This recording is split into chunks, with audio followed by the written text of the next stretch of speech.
les secrets pour réussir une bonne diversification administrative, business plan, normes sanitaires. Le projet à mûrir avec passion. C'était le programme d'une journée proposée par la Chambre d'agriculture du Cantal en partenariat avec les communautés de communes Saint-Flour Communauté et Haute-Terre Communauté dans le cadre de leur programme alimentaire territorial. Pour tout savoir avec des témoignages et des jeunes qui veulent s'installer, suivez-nous sur l'Union du Cantal. Cette journée, elle s'adresse à toutes les personnes qui réfléchissent à mettre en place un projet qu'on appelle diversification, c'est-à-dire en gros tout ce qui n'est pas de l'élevage bovin dans des filières longues. L'objectif, c'était de leur montrer un peu tout ce qui existe déjà, tout ce qui se fait déjà sur le département, ce qui se fait alors au niveau individuel en termes de production, mais aussi en termes de démarche collective, que ce soit pour la promotion des produits, pour la logistique, pour la vente. Leur donner des repères aussi de réglementation, des repères technico-économiques et surtout qui se rendent compte qu'il y a tout un réseau qui est là, qui peut accompagner, quoi, qui peut les aider à monter ce projet.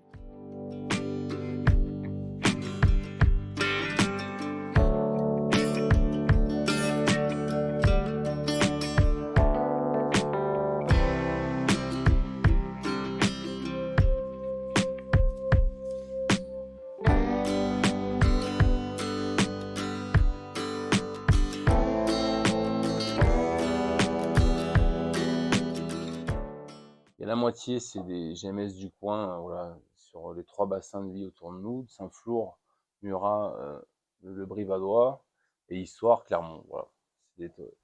Les commerces, on a une vingtaine de commerces, de points de vente, et après, l'autre moitié, on fait des ventes à domicile. C'est un assortiment de 7-8 fromages, d'un panier de 15 € qu'on livre chez les gens. Voilà. C'est parti du Covid.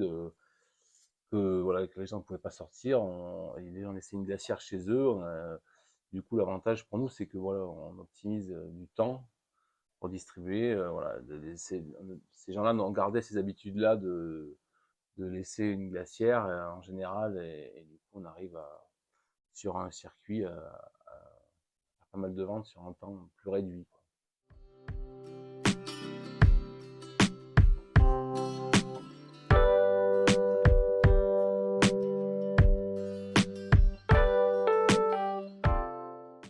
Cécilia Héral, vous avez un projet d'installation sur le plateau de l'Aubrac. Est-ce que vous pouvez nous présenter succinctement ce projet? Donc ça serait un projet d'installation en bovin ovin allaitant, donc bovin de race Aubrac, sur les ovins en BMC. Voilà, donc le projet en allaitant, commercialiser la viande en partie en vente directe. Voilà, et puis un projet de diversification aussi un petit peu agrotouristique, avec en attelage en fait, avec des chevaux. Et donc aujourd'hui, qu'est-ce que vous êtes venu chercher? Du renseignement, du conseil, du réseau? Quelle était un Euh, petit peu votre motivation? Plutôt du renseignement d'ordre général sur la diversification, un petit peu sur les impacts que ça pouvait avoir, peut-être trouver peut-être aussi d'autres idées.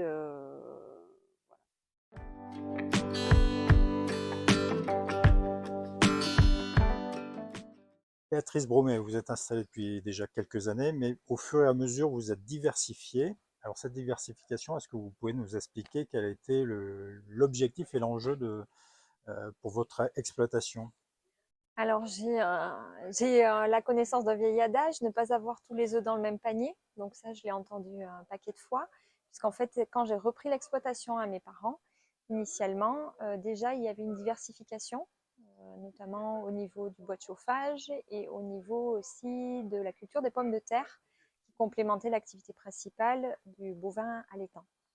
Voilà, donc c'est dans cette suite-là que j'ai continué parce qu'il y avait déjà une proximité avec le client que j'aimais beaucoup. L'idée de parler de ses produits, l'idée d'aller au bout de la filière. Donc c'était dans cette idée que j'ai aimé m'intéresser à d'autres projets. Et aussi dans l'idée de découvrir toujours parce que c'est là où ça devient intéressant, c'est quand on s'enrichit au fur et à mesure. Alors,